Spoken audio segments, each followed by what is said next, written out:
Hi everyone, Pam Gregory Astrologer. I'm going to be speaking to you today about first half of May and the lunar eclipse that we have coming up in Scorpio.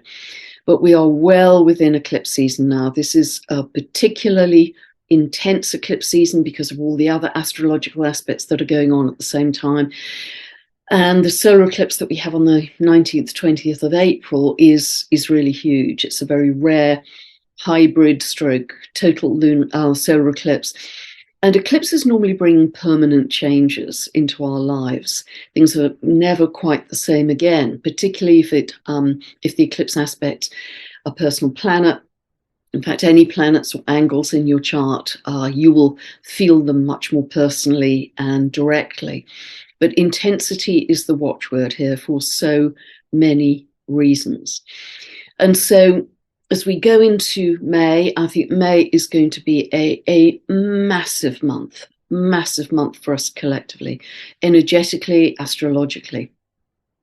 So the effect of the solar eclipse is going to go on, as I mentioned in that video, and I'll put the link for the solar eclipse video below, not only all through 2023, because they tend to have an effect about 6 months after the actual date, but actually it's going to continue into 2024 because as Pluto, transiting Pluto, crisscrosses that 29 degrees of the cardinals, it'll be crisscrossing the 29 degrees of Pluto, it will square the degree of the solar eclipse in April, the 29 degrees of Aries. So it will repeatedly activate that solar eclipse all through 2024. So these are very big transformational changes that we are entering.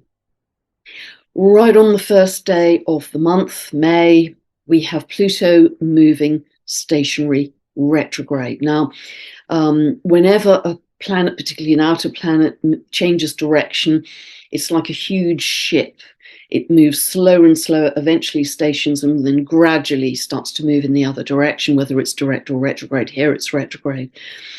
And so that magnifies the symbolism of the sign for a few days before and after it. So for the last few days of April, first few days of May, we are going to feel Plutonic energy in a bigger way.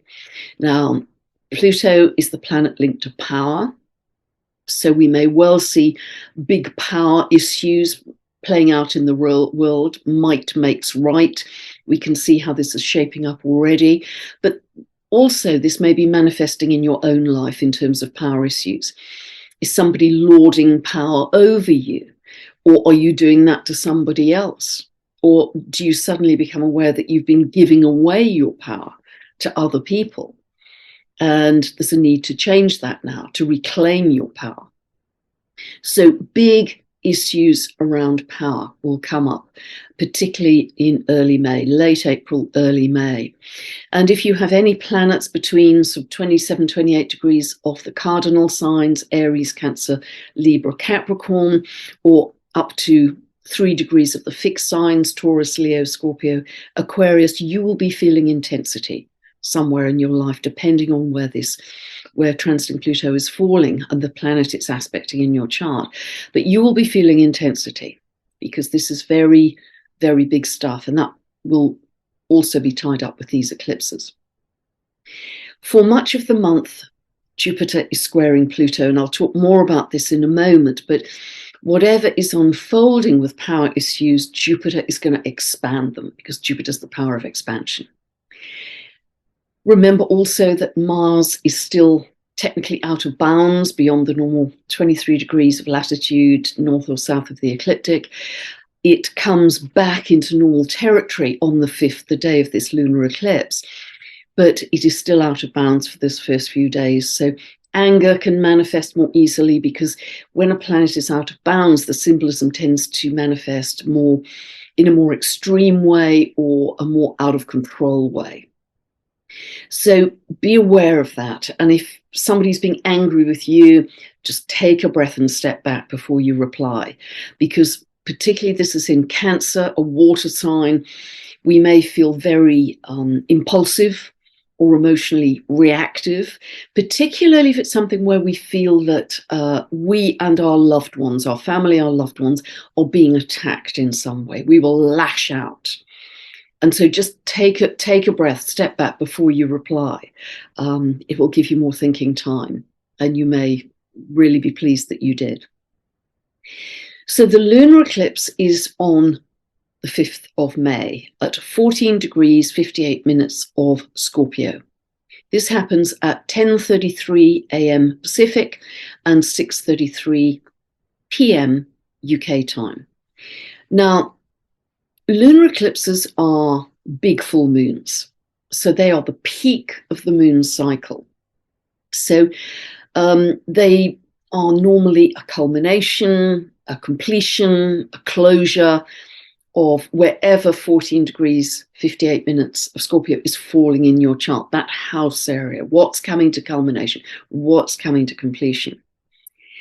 And also, this is a very big eclipse about endings, because whenever we have an eclipse, the moon has to be closest to the north node or to the south node. This one is closest to the south node, and that is our collective past. So there's a very clear message here of this is kind of the end of the old cycle and the end for the collective of that old cycle. It's super clear. So again, as I say, see where this falls, and in your own life, really think of what you're moving away from, what you're shedding. Is that some relationships? Is that a job? Is that a location? Is that your books? Is that your thought patterns? You know, I'm noticing myself, this is happening so rapidly now, these jumps in consciousness, that even things I would listen to a week ago, I just don't want to listen to anymore. All I want to do is kind of blend with the oneness of all that is, be in nature, do breath work, just blend with that incredible divine intelligence that fills our cosmos. I just want to get in touch with that and leave everything else behind. So I'm noticing it very much with myself and with other people close to me. So what can you shed? This is a terrific time to let go, a terrific time to shed the old you. And you may have changed even in the last few weeks, as I say, let alone in the last 3 years, of who you were then and who you are now becoming. So it's a really beautiful blossoming, if you like, ending and beginning of your own personal development.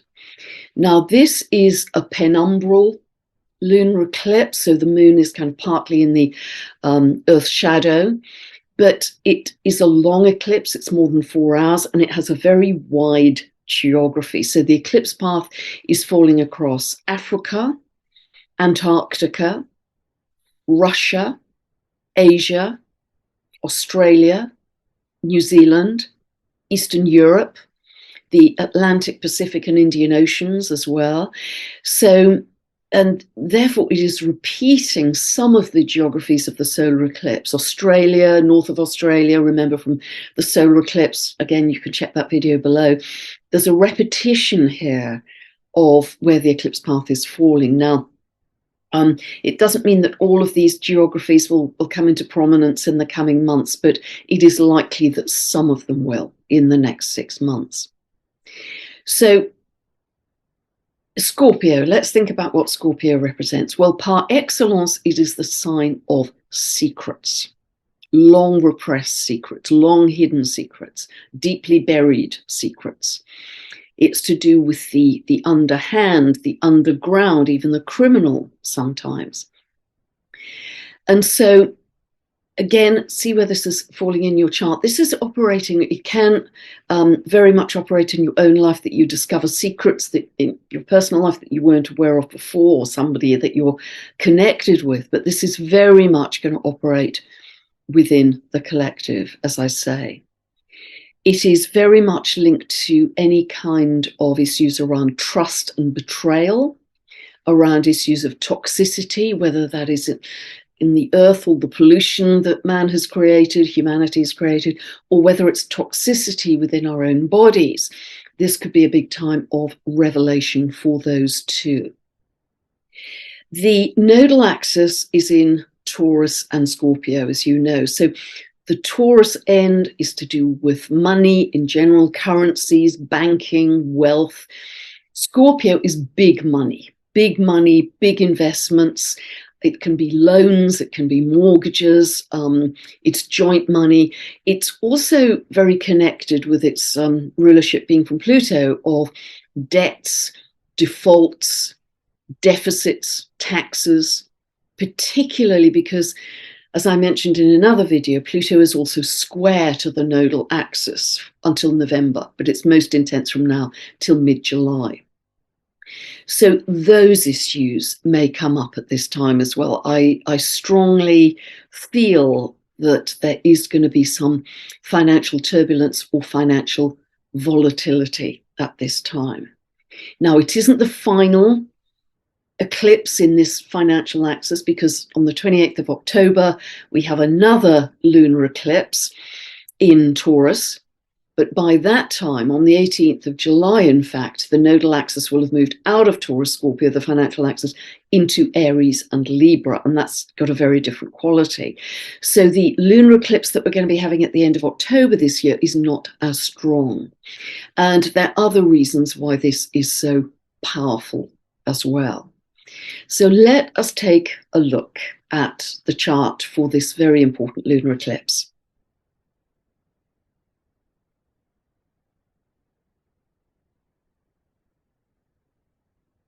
So, as always, I've set this for England, and this is, please note for the people who write to me about this, we're operating on British summer time, but this chart is reflecting universal time, GMT.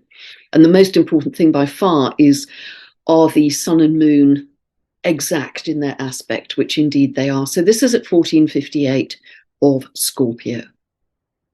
So this is likely to be quite dramatic around this time. And another reason for that is that the sun is closely conjunct Uranus here, and the moon is opposing Uranus.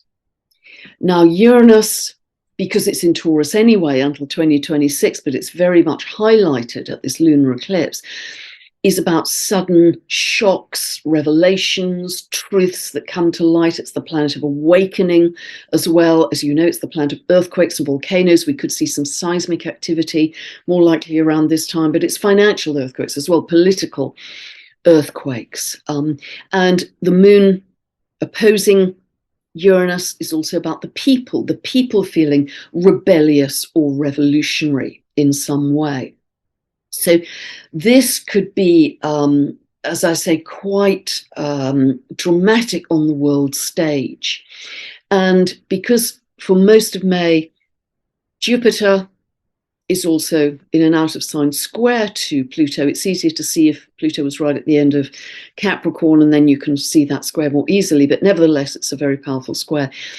Jupiter expands anything it's aspecting. So Jupiter is going to expand, as I said earlier, these issues of power, these issues around debts, deficits, defaults, taxes, the whole financial thing as well. And Jupiter is also expanding the entire T-square. I've got a separate video, Pluto square the nodal axis. I'll put that video below. But Jupiter is also expanding that whole message, because Pluto is square to the north node at 3 of Taurus, so therefore it's also square to the south node, which isn't normally put in charts, at 3 degrees of Scorpio. And this, one of the big messages of that is that this is about fundamental social and political restructuring. Fundamental social and political restructuring, and Jupiter is expanding this. I really see this whole eclipse season as an ignition point for those things, an ignition point for the beginning of the social and political fundamental changes that we're going to see in our world. Jupiter, because it's squaring Pluto in Aquarius, and Aquarius is ruled by Uranus. We've got a very strong Uranian theme here. Jupiter is also going to be expanding those themes around freedom, truth, revolution and rebellion. Look at what's happening in France right now, not just in the cities, right across France. This has gone way beyond government policy about pension reforms. This is way bigger than that. I mean, it really does have echoes to 1789 for me, because the big astrology is just an echo of that. It's so close. Jupiter is also the planet of justice, and it is conjunct Eris here in this lunar eclipse. It's exactly conjunct Eris, in fact, on the 23rd of April. And Eris, as you know, is the kind of feisty street fighter that fights for justice, equality, social inclusion, nobody being excluded. She's very much the truth teller. And it's very interesting. Heather Ensworth mentioned that when people in their birth charts have the Sun conjunct Eris, they have to tell the truth. They hate hidden agendas, they hate inequality, they hate injustice. They have to reveal the truth. So it's very interesting that, just going back to April now, I'm filming this early. I'm filming it on the 15th of April. Just yesterday, when the Sun was conjunct Eris, 24 of Aries, there was some very interesting legal developments happening in Switzerland. And so I'm wondering, because I'm filming this, as I say, on the 15th, we haven't got to the 23rd of April yet, when Jupiter comes to conjunct Eris, that we may see more, Jupiter's going to expand, more truth, more justice, or more developments in legal cases around the world coming to light.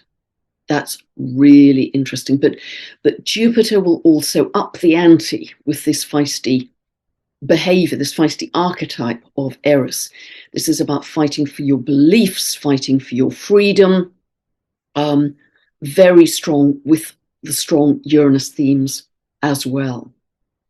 Remember, with the strong Uranus themes, Uranus is always, the impulse is always about decentralization, not centralization, moving away from centralization. That's Capricorn energy, to ordinary people recreating from the grassroots up via communities the new world they want to see. This Jupiter square to Pluto as well can bring up issues around resources, particularly when Jupiter enters Taurus, which will be on the 16th of May. It will particularly bring up issues around food, food production, food networks where you purchase your food, around agriculture, what's happening with all of that. There are lots of big issues coming up around that at the moment. And it's interesting also that Mercury is retrograde here. It doesn't move direct until the 15th of May. Whenever Mercury is retrograde, it is rethinking. It is going back over. It's rethinking. So what is it rethinking? Well, it's rethinking probably issues around finance, because it's in Taurus, as I've described. Where are you going to put your money? What's a good place? Because Taurus is to do with safety and security, trying to keep things as they are. Now, please, I'm not a financial expert. I know nothing about cryptos. I can't really advise you. All I'd say is it may be sensible to have some cash at home if there is any volatility short term with this. But apart from that, any diversification you can achieve is obviously a sensible idea. But Mercury may also at this time, because there's been a lot in the news about this, may be rethinking how you buy your food, where you buy your food from, the kind of diet you eat, very linked to Taurus.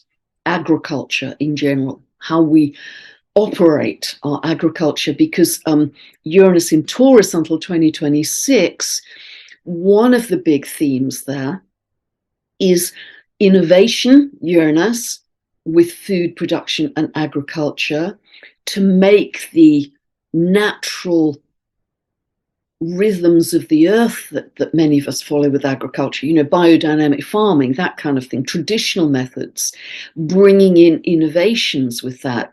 Different colored lights are being used for optimum plant growth. I know that's happening.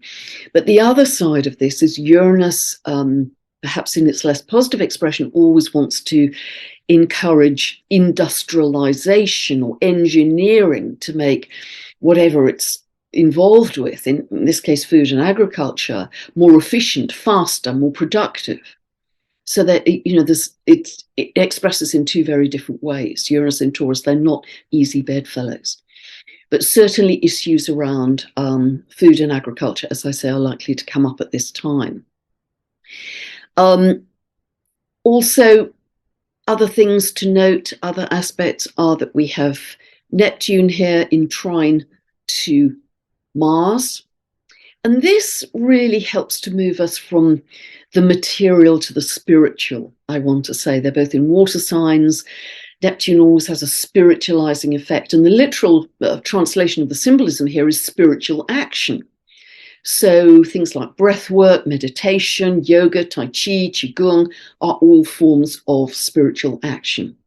So that would be the best expression of this. There's a spiritualizing of that Mars energy. Neptune is also square to Venus here. This is wonderful for any kind of creativity and imagination, wonderful for anything connected with beauty that you're creating, aesthetics, but also words. Venus is in Gemini, beautiful words that we can be creating at this time. So wonderful creative boost is part of this too. Mars in Cancer, as I say, there may be issues around connected to children, because Cancer is linked to motherhood, that we may be getting angry about, that come out relative to whatever news is spilling out right now. So just be aware of that too. Be aware, and again, take a breath and step back with this. The other thing which is so positive here is, let's not forget Haumea. Haumea, wonderful dwarf planet that is actually part of this very powerful T-square, which now involves Jupiter, Pluto, and the nodal axis. So Haumea, and many of you will have heard me speak about Haumea before, is linked to the Hawaiian goddess of fertility.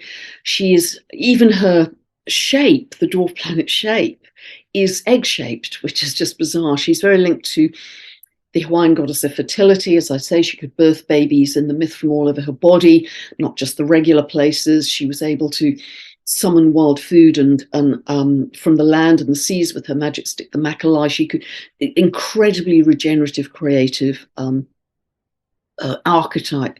She's also linked in her fiery expression to producing the 8 islands of Hawaii through the eruptions and the volcanoes, producing literally new land. I mean, Uranus in Taurus is new land, literally. But the other aspect of Haumea, something I talked about, I think again in the solar eclipse video, and in the myth, another part of the myth was where her partner was collecting wild bananas for the family, for himself and for the family. And he was caught by the guards of the very autocratic leader, because on the island where they lived, the reigning elite believed that they should have first pickings of the food, the best food, and then whatever was left, the ordinary people could have. But of course, in indigenous culture, there's no such thing as ownership. So he, in his innocence, was picking wild bananas, and he was threatened to be put to death for this. So Haumea, who didn't have any kind of military behind her, clearly, it's like a David and Goliath story. She summoned all of her spiritual help as well as the community help. And somehow in the myth, she won the battle against the autocratic leader and all of his troops, and turned the whole situation on the island back to what is called Pono. It's actually spelled Pono, P-O-N-O, but somebody wrote to me and corrected my pronunciation because it's a sacred word, Pono, which means being in right relationship with nature, right balance with nature, not taking more than you need, being in harmony and cooperation, flowing with the natural patterns, having the correct moral compass. I mean, this is what's so beautiful about these dwarf planets, something quite magical about how they just express the divine intelligence of the cosmos so perfectly. So she is very much a big, big, big symbol of New Earth. And so that's a wonderful kind of counterbalance to all that's going on with the collapse of the old world. She's very much about New Earth and what we're creating. So very much endings and beginnings here. Okay, I'm going to stop sharing this chart, but I want to share with you another chart I went searching for this actually, and I happened to come across this chart thinking of the potential financial volatility, and I came across a very, very interesting chart. So I'm going to share this now with you.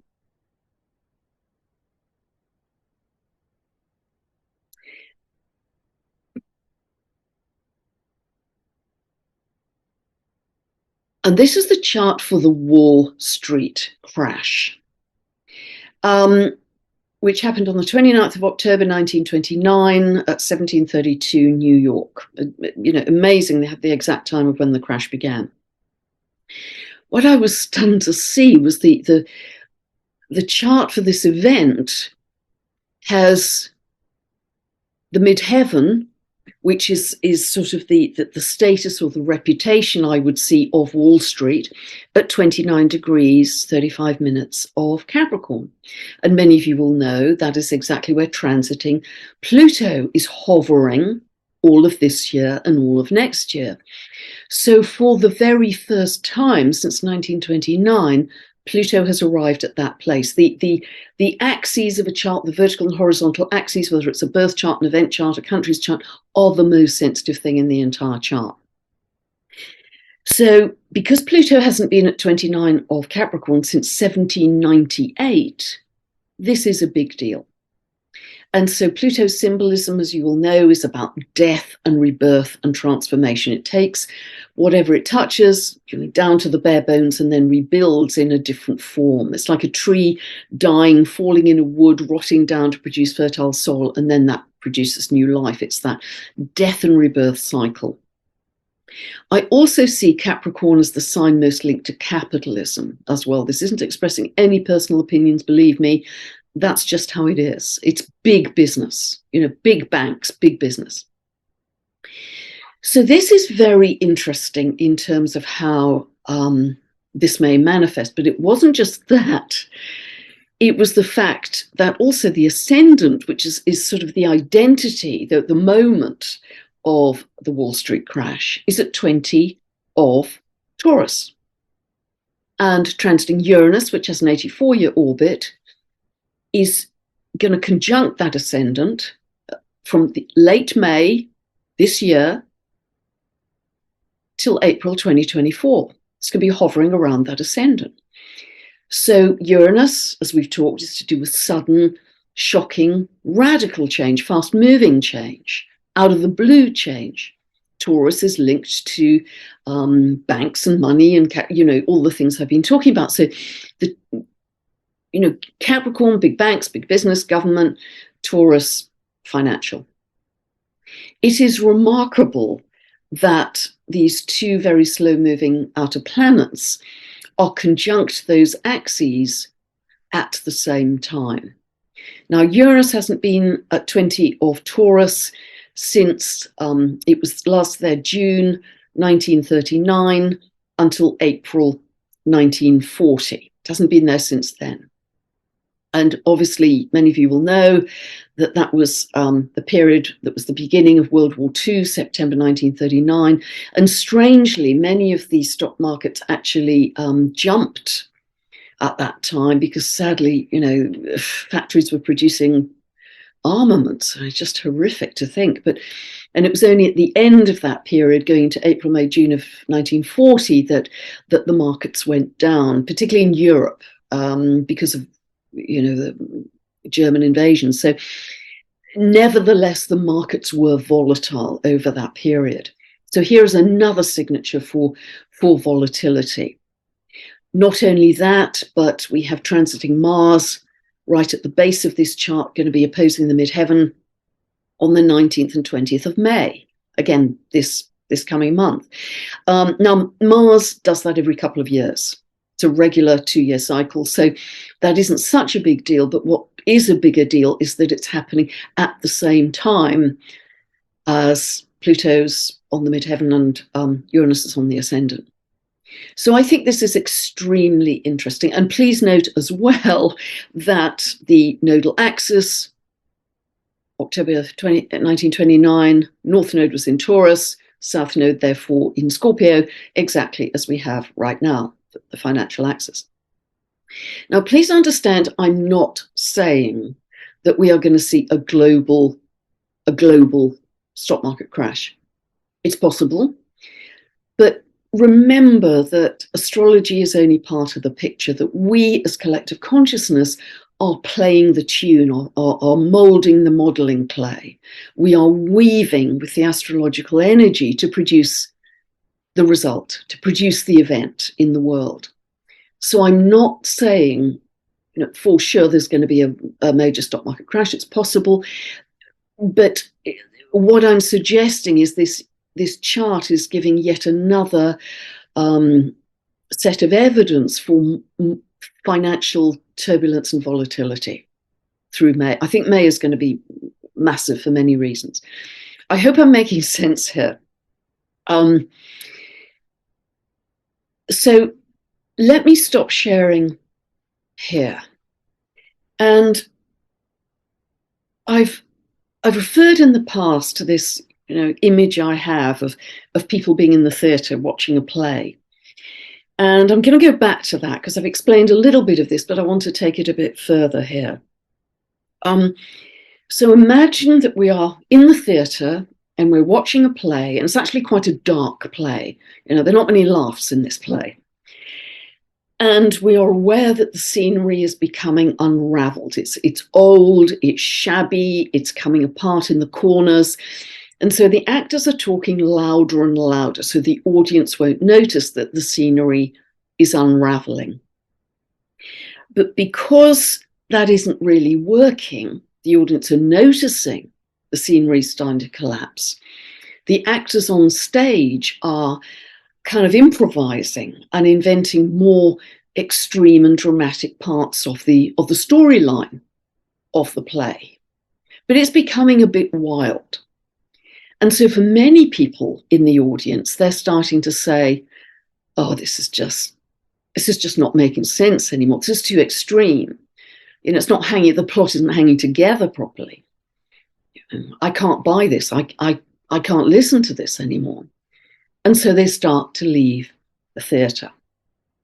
And this is exactly what's happening in our world right now. So where do you go after you've left the theatre? Well, I'd suggest the very first place to go is inwards. So you just close your eyes. You can do this at home for free. Close your eyes, drop into your breath, and just give 100% of focus to your breath. Just imagine that you're butter melting in the sun. And you just watch your breath. And as you watch your breath, you'll find that it gradually slows and deepens. And that doesn't take long. And as that's happening, you're actually reducing cortisol in your blood, you're boosting your immune system. So just let that happen for a few moments, a few minutes. And once you feel comfortable with that, perhaps you may be able just to pause for a few seconds after the exhale. And if you can drop into that void of stillness after the exhale, before you take another breath, that is your point of power. That's where your power lies. And it's this beautiful, eternal stillness, this eternal state of being that is always there for you, no matter how crazy the outer world is. All for free. You can drop into that. The more often you do this, the more you're developing your own internal sense of anchor, center, and power. That no longer do you have an external reference of power. It's becoming more internal. You're developing a stronger sense of inner authority and autonomy, which is so precious and valuable and important at this time. So, but of course, we're trusting in the invisible. We're trusting in breath. We're trusting in energy. But actually, everything comes from consciousness. Our universe is filled with consciousness, divine intelligence. Everything manifest comes from the unmanifest, comes from the invisible. So that is our work. That is our mastery now, individually and collectively. And if you're still watching the nightly news, then you're still in the theatre. And it may be easy to be captured by that because, you know, it's familiar in a way, it's dramatic, it's colourful, it's very easy that it catches your attention. But our work is with the invisible, our work is with the silent, and our work is with stillness. And that is really beautiful if you can start to cultivate that by that absolutely elementary, simple breath practice. I mean, it couldn't be simpler, available to every one of us for free. And the next step I'd suggest, if you've left the theatre, is to get together with like-minded people online, or even better in person, and start to create a more loving world. And be that, you know, small groups of people getting together with some kind of business enterprise in some way, or buying a patch of land and growing food, whatever it is, those green shoots are going to start to become much more visible next year, but they are already, the grid of light is already established this year. The grid of light is already established for sure this year. We've jumped into this second phase of our evolution. There's going to be a big jump, as I say, around these eclipses. I have absolutely no doubt. So it is going to be turbulent, and expect that, because it's part of the collapse of the old scenery, the old order, the old kitchen cupboards. But just try and cultivate this very strong sense of inner strength, and it will become more and more manifest in your world. You'll create a different reality, different people, different situations, different opportunities coming into you.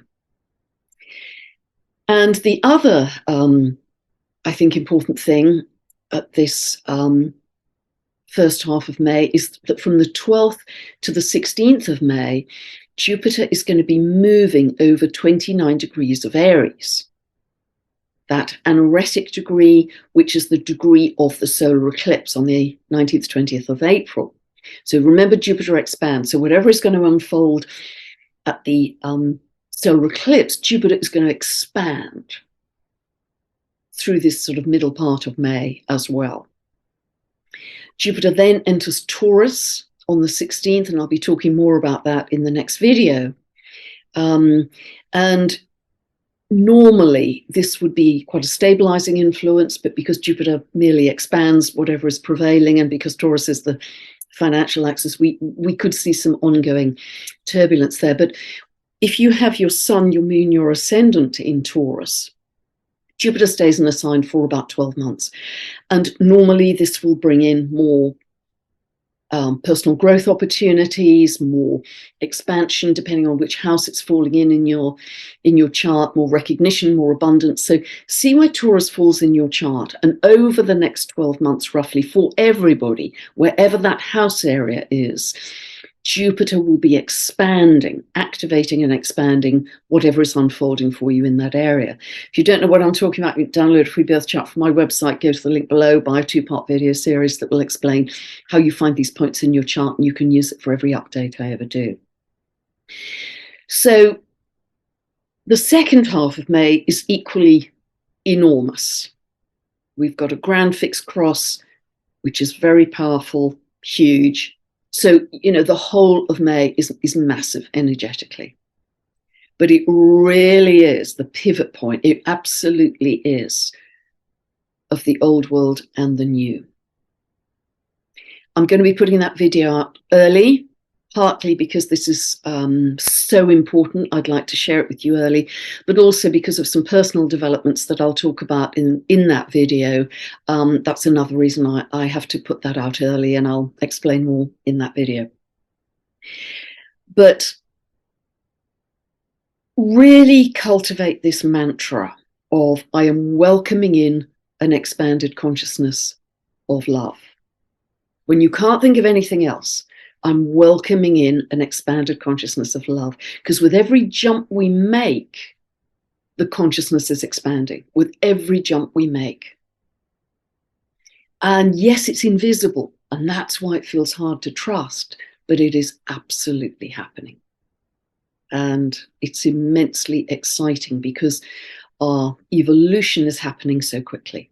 Oh, the other thing that I posted on in social media is that's important to say is that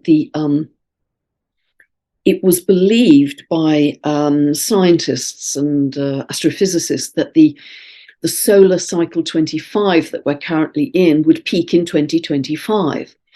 But that has sort of reversed, and the peak is going to be much earlier. The peak of that solar cycle 25 is going to actually be either in late 2023 or early 2024. So that means that the peak is kind of like an evolutionary peak of the cosmic and galactic energy pouring into us right now. All the solar flares that we're experiencing will be peaking late 23 or early 24. That is another major accelerant ingredient for our evolution that is very important. And this solar cycle is twice as strong as the last one that we had in 2014. So just know what a kind of force field we are in as electromagnetic beings, assimilating all of this new electromagnetic energy coming in as solar flares from the sun and beyond. Phew, huge. So I hope that's helped you. If you'd like more information about my books, my teaching videos, my long monthly newsletter, just check out my website, pamgregory.com, and God bless. Just keep on rolling around your head, welcoming in an expanded consciousness of love. God bless. Thanks for listening. Bye for now.